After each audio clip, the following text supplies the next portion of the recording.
Então disse eu: eis-me aqui, e envia-me a mim. Vamos ler tudo juntos, em nome de Jesus. Vamos lá? Depois, a quem enviarei? Então disse eu: eis-me aqui. Vou desejar.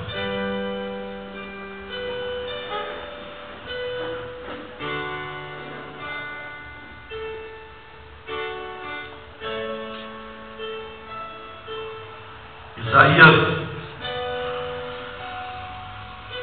aqui nessa passagem, ele está falando da sua chamada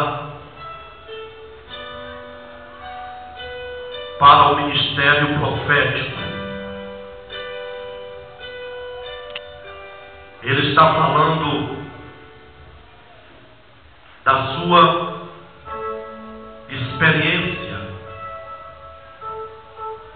que ele teve com Deus.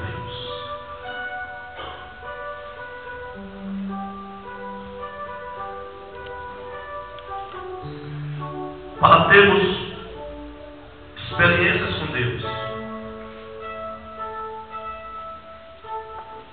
é preciso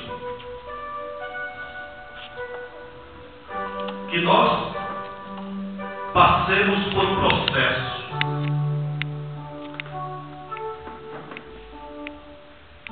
Processo este de tratamento.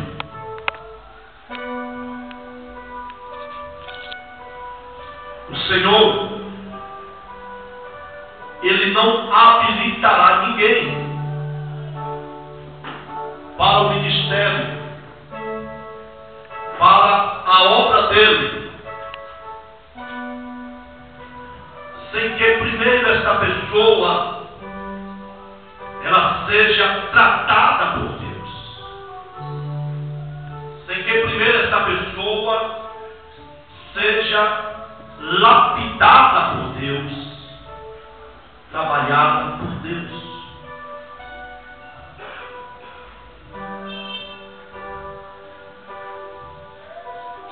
Muitas pessoas, ao terem sonhos esses até mesmo dados por Deus, visões, revelações, e eles tomam a iniciativa e saem correndo na frente de Deus para fazer o trabalho do Senhor, sem nenhum processo de tratamento, e depois se arrebentam e ficam decepcionados com Deus, e ficam decepcionados com a igreja, e ficam decepcionados com o Evangelho,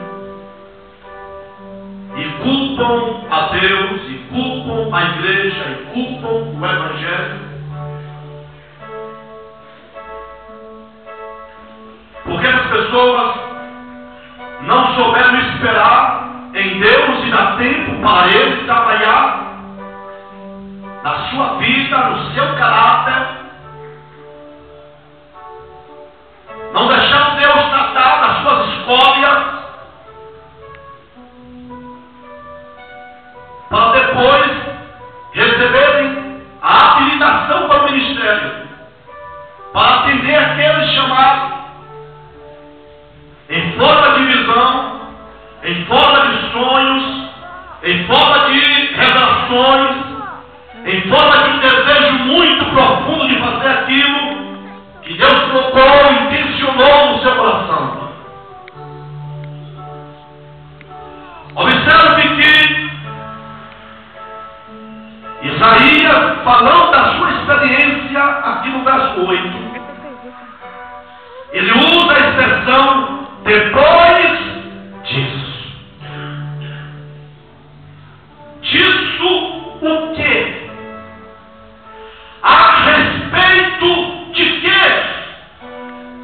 Isaías está falando.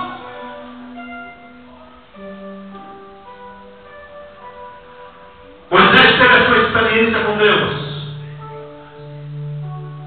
Ele teve o seu chamado por Deus quando ainda estava lá no Egito.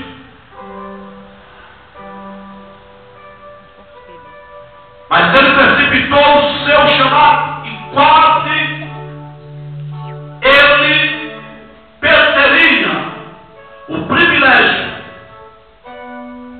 de ser o legislador do povo de Israel no Antigo Testamento. Quando Moisés entendeu que ele era um chamado de Deus, ou por Deus, mas certa ocasião ele sai ao campo. E lá ele vê os seus irmãos trabalhando. E lá no campo, ele presencia uma cena que levou ele a tomar uma decisão precipitada. Ele viu um feitor espancando um dos seus irmãos. E Moisés, como era um homem alto, forte, ele pega aquele feitor e mata e enterra na areia daquela região. E alguém tomou conhecimento e comunicou ao faraó. E Moisés teve que sair foragido do Egito. Ele passou 40 anos por causa de uma atitude precipitada fora do chamamento de Deus. Durante aqueles 40 anos, Deus foi tratar de Moisés. Depois desses 40 anos, Deus permite que Moisés ele vá ao encontro das ovelhas do seu sogro lá no Monte Sinai. E quando ele está pastoreando o rebanho de ovelhas do seu sogro, de repente Deus se manifesta a Moisés em um arbusto, um pequeno arvoredo. E ele olha para aquele arvoredo.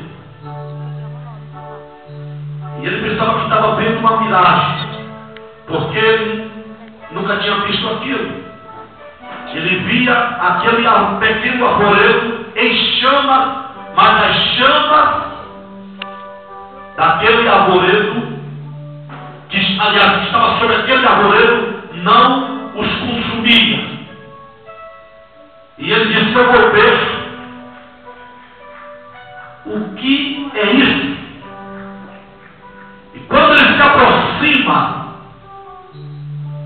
para ver de perto aquela visão, de lá brada uma voz do meio daquele arvoredo, daquele arbusto, brada uma voz e diz: Moisés, Moisés, tira as sandálias dos teus pés, porque o lugar que você está, aquele pequeno espaço que Moisés estava ali, diante daquela visão, é terra santa. Primeiro Deus teve que tratar com Moisés. Aquelas alpacas ou sandálias que tinha favorecido os pés de Moisés por 40 anos. Aquelas alpacas ou sandálias lá do Egito.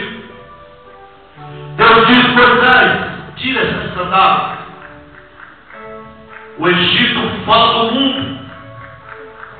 O Egito fala das nossas inclinações para fazer nossa vontade. Aquelas sandálias falavam do egoísmo, da presunção, das cogitações de Moisés.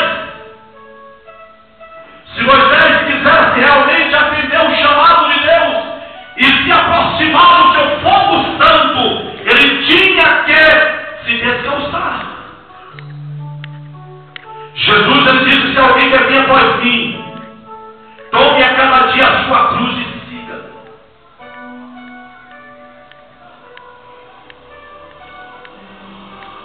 E quando Moisés tira as sandálias dos pés e se aproxima, então Deus se revela audivelmente para Moisés.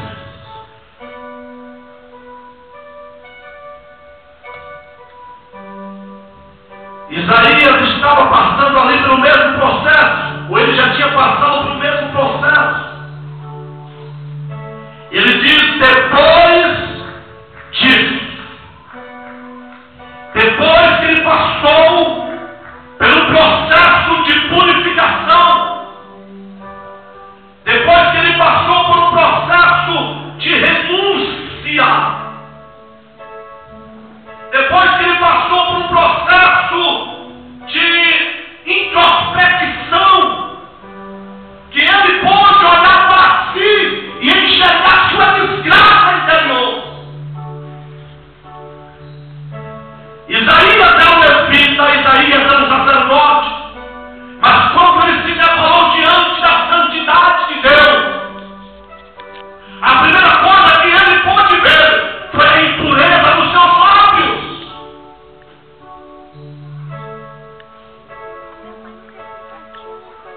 E quando ele pôde ver a impureza dos seus lábios, ele estava falando também daquilo que estava no seu coração. Quando ele admitiu a sua situação de pecado, de sujeira, de impureza,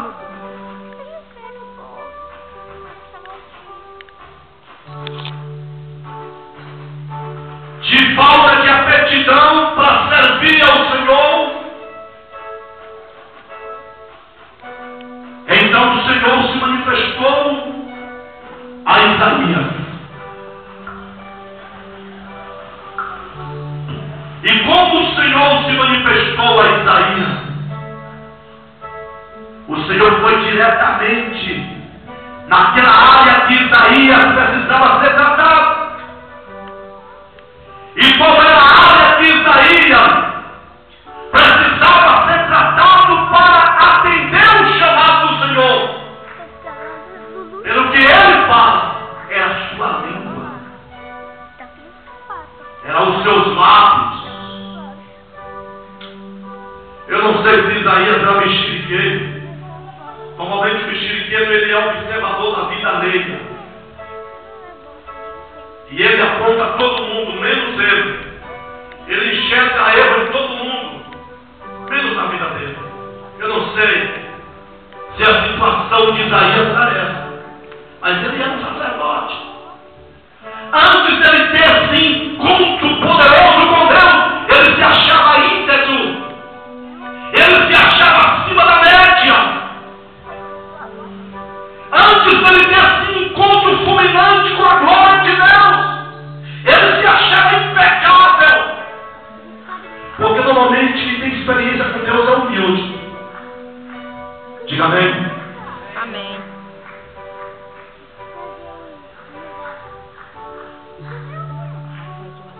Quem de fato tem experiência com Deus é humilde.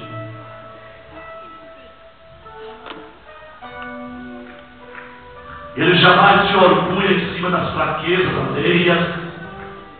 Ele pode até se indignar, mas se orgulhar de maneira alguma. E nem ficar comentando ou alimentando. Isaías precisava ser tratado na língua. Mas antes disso, Isaías queria ter uma experiência com Deus. Será que eu estou falando com pessoas aqui nesta noite que querem ter experiências profundas com Deus? Se você tem essa sede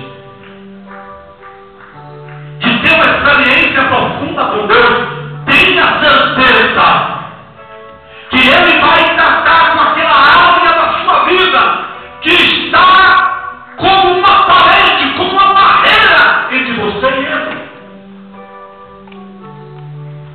O Senhor não admite que nós coloquemos nada entre nós e Ele.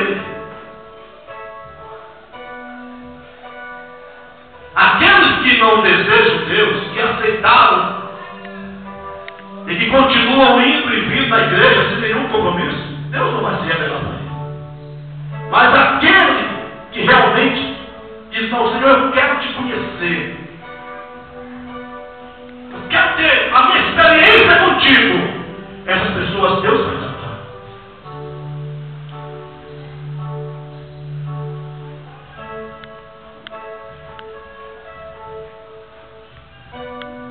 Jeremias teve a sua experiência com Deus. Ele era um jovem, um adolescente. Porque não espere você chegar na maioridade para ter, se você ainda é de minoridade, não espere chegar na maioridade para ser usado por Deus. Porque quando o homem se dispõe para o Senhor, ele usa até crianças, quanto mais adolescentes. Jeremias era um adolescente, e o Senhor apareceu a Jeremias e disse: antes que você fosse formado no ventre materno de tua mãe, eu te conheci, e as nações eu te dei por profeta. Deus se revelou também ao mancebo, ao adolescente Samuel. Provavelmente ele tinha os seus 13 anos quando Deus foi a Samuel. Deus tentou falar com Samuel as primeiras duas vezes, mas Samuel não entendeu. Talvez eu esteja falando aqui com jovens, com adolescentes, que Deus está usando alguns recursos para falar com você, para se revelar a você, e você não está entendendo a voz do Senhor.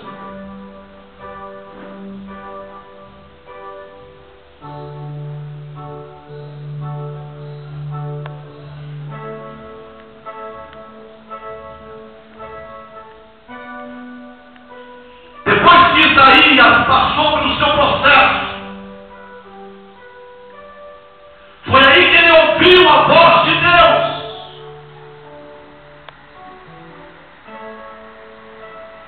Depois que Samuel foi orientado por Eli, o sacerdote, ele ouviu a voz de Deus.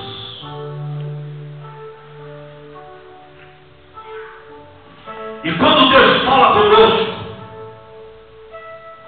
a propósito naquilo que Ele fala conosco, tem pessoas que brincam com Deus: eu ouvi Deus falar, eu ouvi Deus para cima e Deus para baixo, e a sua vida vive sem propósito. Não, quando Deus fala, há um propósito na voz de Deus para aqueles que ouvem e atendem a sua voz. Quando Deus falou com Samuel, Deus levantou Samuel como profeta para o povo hebreu na sua época. Quando Deus falou com Moisés, Deus levantou como profeta e legislador do povo de Israel. Quando Deus falou com o profeta Isaías, Deus o levantou como profeta para o povo de Judá, cujo ministério durou cerca de 50 anos ou um pouco mais. Mas todas essas pessoas das quais o Senhor falou, elas tiveram um processo, ou passaram por um processo de lapidação. Primeiro elas foram trabalhadas pelo Senhor, para depois atenderem o chamado dele. como é que está a sua vida com Deus.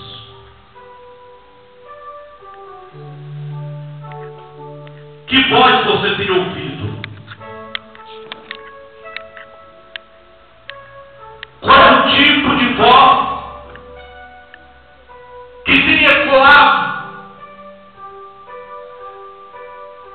aos seus ouvidos? A voz do mundo, que tem lhe atraído e lhe distanciado de Deus com as suas vaidades, com as suas atrações, com as suas paixões, com os seus enganos. Qual é a voz que você tem ouvido? A voz da sua natureza humana?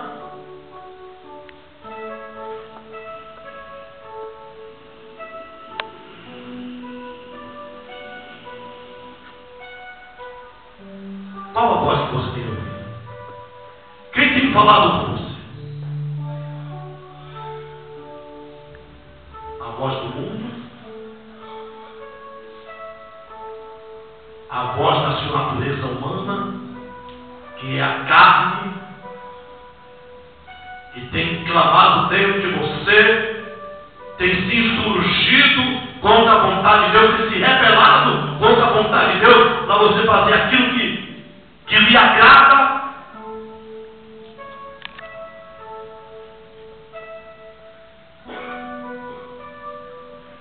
Quando o jovem está ouvindo a sua voz, a voz da sua natureza humana,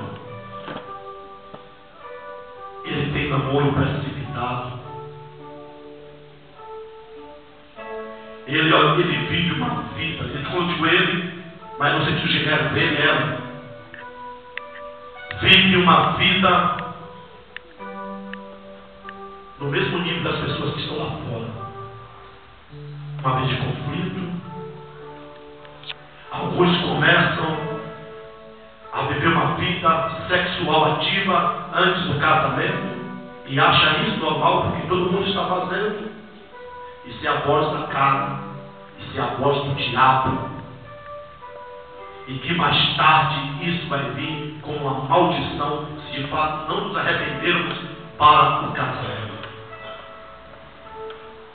Qual é a voz que você tem ouvido?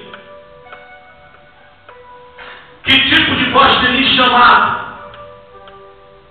Essa voz é uma voz neutra. Ela chama.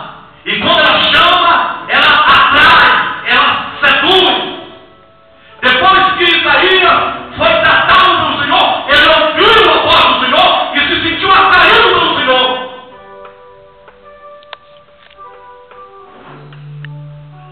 A voz que a serpente lá no Éden emitiu, ecoou sobre o ouvido de Eva. Foi uma voz macia, foi uma voz encantadora, foi uma voz de sedução, mas por detrás de toda essa montura havia uma voz de engano e de contradição. Qual o tipo de voz que você tem ouvido?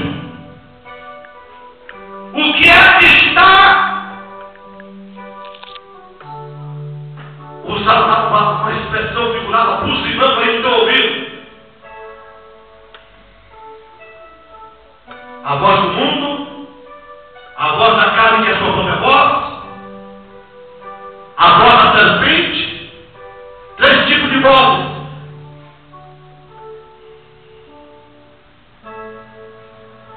E a voz de última é a voz de Deus, e para essa tem que haver submissão à vontade de Deus. Essa submissão requer nós abrirmos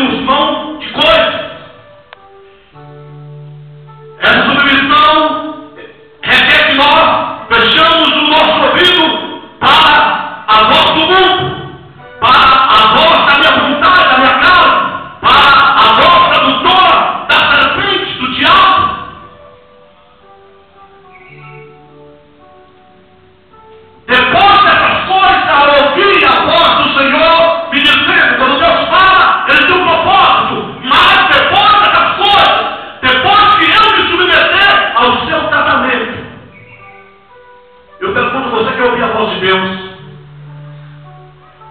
Quem quer ouvir a voz de Deus, diga amém? Então deixe Deus trabalhar na sua vida.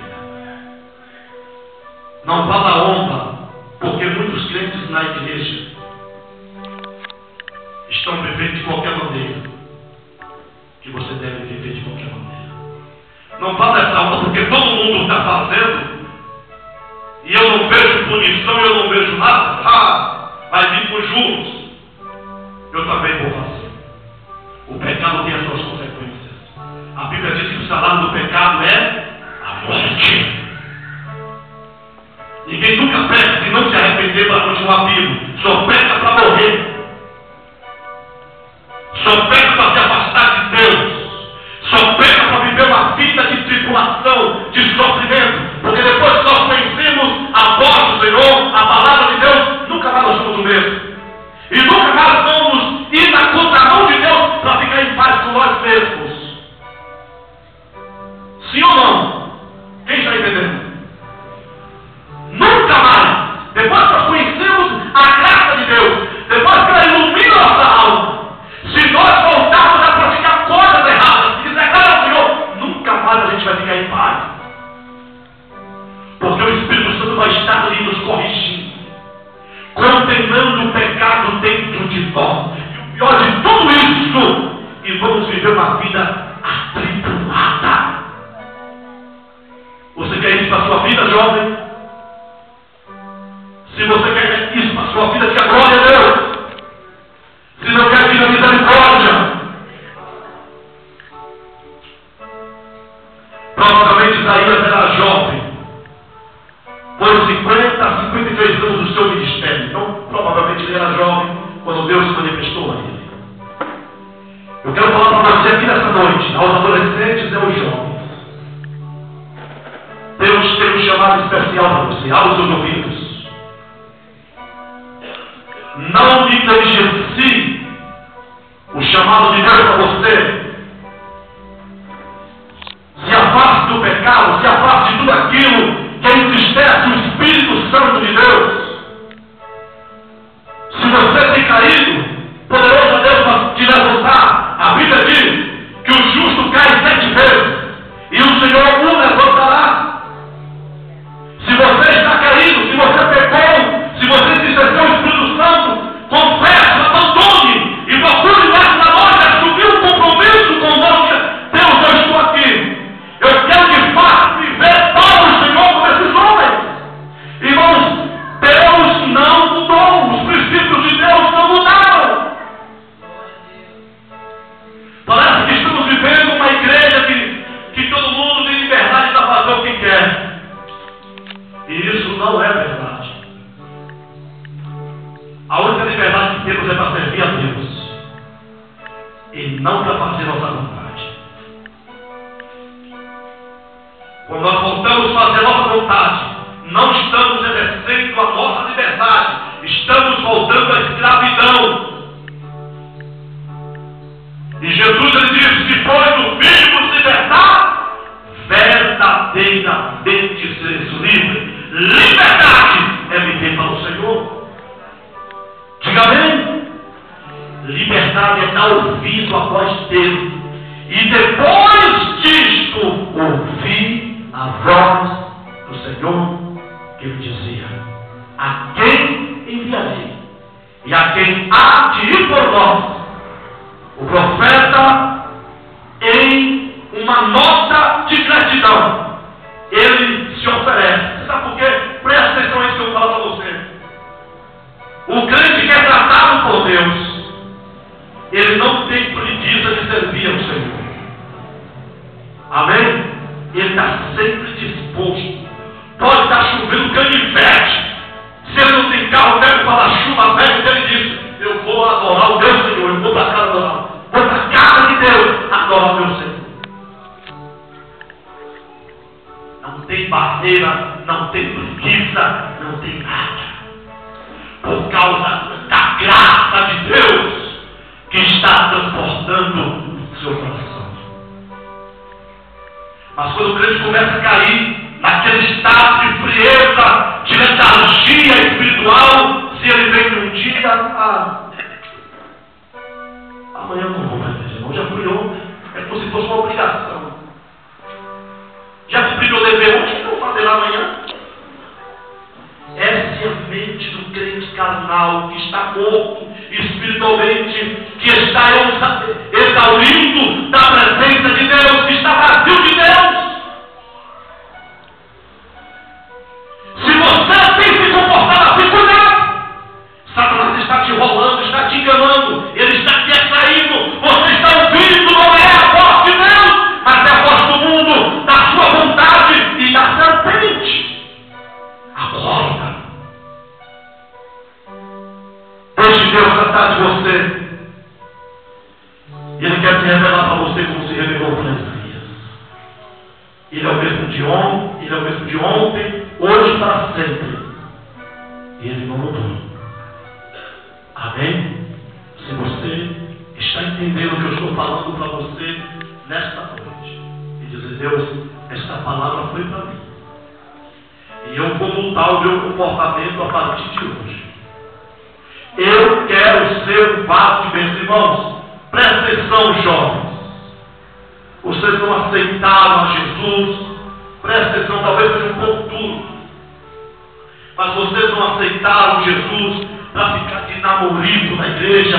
Namora com um, namora com outro, ou namora, mas é um namoro perturbado, briga para lá, briga para cá. Uma vida sem propósito, sem objetivo, sem alvo. Você foi alcançado pela graça de Deus para quê? Você já perguntou a Deus: Senhor, o Senhor me salvou para quê?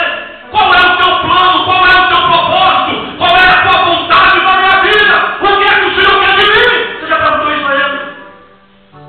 Quando você começar a dar propósito, a dar sentido na sua vida, você vai ter um namoro sério. Você vai parar de ficar brincando no seu namoro. O seu namoro vai te conduzir a um noivado, que é uma preparação para o casamento. Deus vai te exaltar, vai abrir portas para você. Quando você estiver próximo do casamento, você já vai estar com casa, ou pelo menos já vai estar com móveis, com tudo, dentro, sem a vontade de Deus. Você, quem sabe, já terminou, ou vai estar cursando a faculdade, porque você está se movendo dentro da vontade de Deus. Você está ouvindo, não é a voz do mundo, não é a sua voz carnal, não é a voz suave, atrativa e sedutora da serpente, mas você está ouvindo a voz do Senhor lhe conduzindo diariamente. Você está agora cheio, como diz o povo lá fora, você está cheio de amarra. É de amarra, né? Você está cheio de amarra agora. Sabe por quê? Porque a sua vida não tem sentido. Você aceitou Jesus, sentiu a alegria dele, mas logo se inclinou para a sua vontade. E você vem para a igreja, se a igreja canta, você igualmente canta. Se lê a Bíblia, você acompanha. Mas é só aquilo ali, não tem nenhum sentido. Por isso que o diabo fica atribulando, não tem sentido.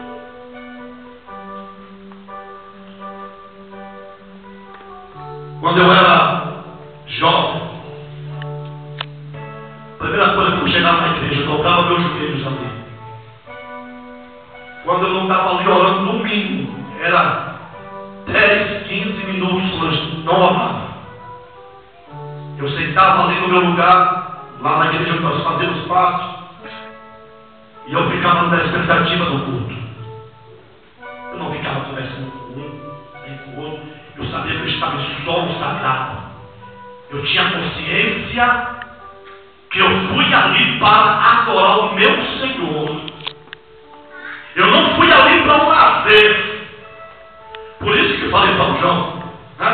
E nem passar pela minha cabeça, até porque a minha namorada está ali, sentar e ficar.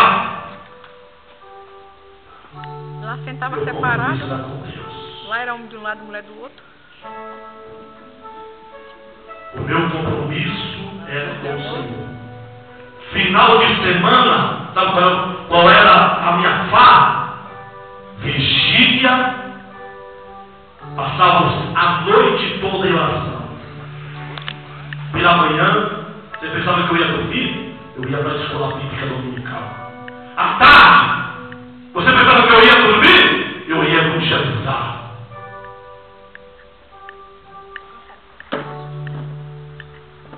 Deus, querido, nos chama desocupado para a obra dele.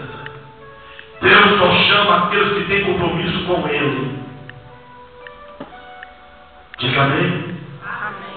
Você quer que Deus se revele a você? Você quer que o Senhor se manifeste a você? Tem muitos mentirosos por aí, aventureiros, que se autodenominaram como pastores, como isso e como aquilo, que não tem nenhum compromisso com Deus. Vive uma vida dupla. Esperando que você é um artista. Você quer isso para a sua vida? Ou quer começar a levar Deus a sério a partir de agora? Igual no caso, ele falou para cá já. Que se autodenomina. E ele é pastor, e a igreja dele é grande. Já no começou o tempo lá, aparece garçom nessa mesa de barra. Hã? Mas no caso, no residual do corpo, cheio de pulseira de ouro, cheio de. E ele é quem descaradamente dizer: o casamento dele não passa mais de um ano. E eu não sei para que o povo aguenta uma praga dessa na frente dele. Ele dizendo que é pastor. Está cheio dessas pestes por aqui, envergonhando o evangelho. Você quer ser assim? E está lá em cima do púlpito pregando, e Deus está curando. Por que não cura, pastor? Porque está pregando a palavra. Deus tem um compromisso com a palavra. Vocês estão entendendo? Não se engane. Deus tem um compromisso com a palavra. Por isso que Ele cura. Por isso que Ele liberta. Não importa o fato. Mas não quer dizer que as pessoas estão salvas. Jó, a voz de Deus ecoa aos nossos ouvidos com propósito, com uma finalidade. Que propósito é esse, pastor? Que finalidade é essa? De fazermos a vontade dele. Isaías, quando ouviu, ele se apresentou. Esse aqui, eu pergunto a você: você ouviu a voz do Senhor falando com você nessa noite? Que ouviu também? Você entendeu a voz dele? Sim ou não? Então se apresente a ele a partir de agora. Assuma um compromisso. Assim como o Senhor me chamou há mais de 30 anos atrás, de ministério. O Senhor também tem um chamado para você. Você não está aqui para se divertir na igreja. Você não está aqui para perder o seu tempo. Deus quer tomar você como profeta. E quer usar você em suas mãos para tocar muitas vidas neste mundo afora. Só depende de você. Você está pronto para ouvir e acatar o chamado do Senhor? Então responda como Isaías: esse aqui e envia-me a mim. Deus abençoe. O Espírito do Senhor continue falando em cada coração, em nome de Jesus. Vamos aplaudir o Senhor.